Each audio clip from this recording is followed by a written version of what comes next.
Hey everybody, this is Mr. Longo, and in this video I am going to teach you about the intermediate value theorem, and it is extremely simple to do. So, we should be done with this one pretty quick. I am going to show you how to do one example by hand, just in case you have a non-calculator part. But this is very easy to do with a graphing calculator, so if you do not have your graphing calculator with you, you might want to grab it really quick because I'm going to help you do that in this video. Okay? So, basically the intermediate value theorem is going to say, is there a zero between two consecutive numbers? That's like a decimal zero. So if you had 2.5, you know that there is a zero between 2 and 3. That's it. It's really that simple. And the only thing you have to check to do is to see if those two numbers have a positive and a negative value if you substitute in those x's into the given equation. So watch, I'll show you. The first one says f of x is equal to x to the fourth plus 8x cubed minus x squared plus 2. And I entered that into y1. So I preloaded my calculator so you don't have to watch me push a bunch of buttons. But what you're really going to do is you're just going to evaluate the first one, f of negative 1. So if you're doing this by hand, you're just going to substitute in a negative 1. So you're going to have a negative 1 to the fourth power plus 8 times a negative 1 to the third power minus a negative 1 squared plus 2. Okay, and then negative 1 to the fourth power is going to be a positive 1, and then 8 times the negative 1 cubed is going to be negative 8, blah, blah, blah, blah, blah. You can do that part on your own because it's just simple evaluation. So f of a negative 1 is equal to a negative 6.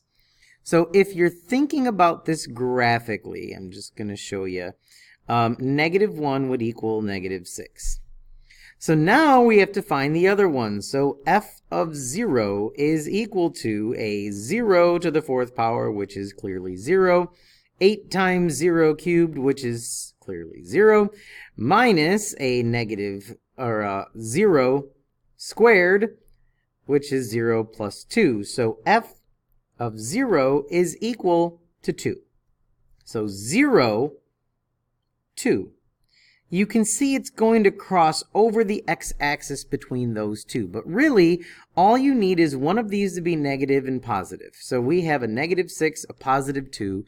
So yes, there is a 0 between negative 1 and 0. Okay? It's just that simple. So the answer to this guy is yes. So how can you use your graphing calculator to do that for you? Well, your graphing calculator is simply going to tell you what the zeros are. So if you were going to do f of 0 equals and f of 1 equals, this is basically a video to show you how to use your calculator a little bit better. So as I said, I preloaded both of these in, so I don't want to see y2 right now. So if you put your blinky, your cursor, whatever you want to call them, on the equals and click enter, you can actually turn off that graph. So if I clicked graph, it would just show me what y1 equals and not both of them. But a skill you should already have is if you click second graph, it will take you to the table and it will give you the information you need to know.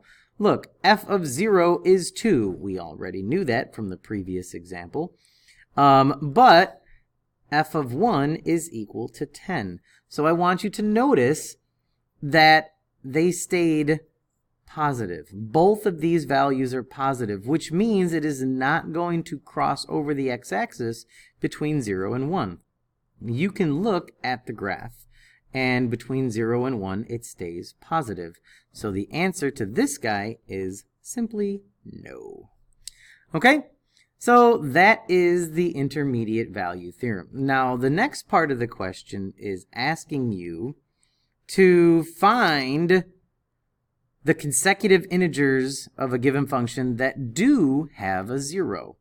So if you were to type that into y1, so if you can clear out y1 and just redo it, as I said, I just wanted to save time in the video, so I preloaded both of mine. I'm going to turn off y1 and turn on y2 and just look at the graph. And we see that it's going to cross the x-axis 3 times. And really, we just have to find between what two integers is there a 0. So, easy way to do that is just click second table. And we saw that there was 1 in the negative, and just look for where it jumps from a negative to a positive or a positive to a negative. So if we look at this, we have a negative 22 and we jump up to 7.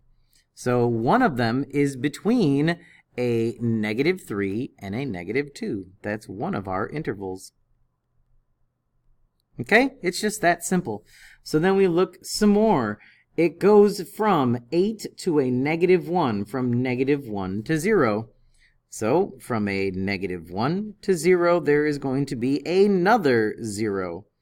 And finally, the last one happened a little bit later. In the positive side, 8 to negative 1. That's from negative, we already did negative 1 to 0. Where does it do it again? You can always look at the graph, and it's between 1 and 2. So between 1 and 2, it goes from a negative 2 to a positive 23. So all we have to do is say 1 and 2. And that's it. So again, pretty simple with the intermediate value theorem. And yeah, that's all I've got to say about that one. Hope you enjoyed that quick, easy video. This is Longo, and I'm out. See you, bye.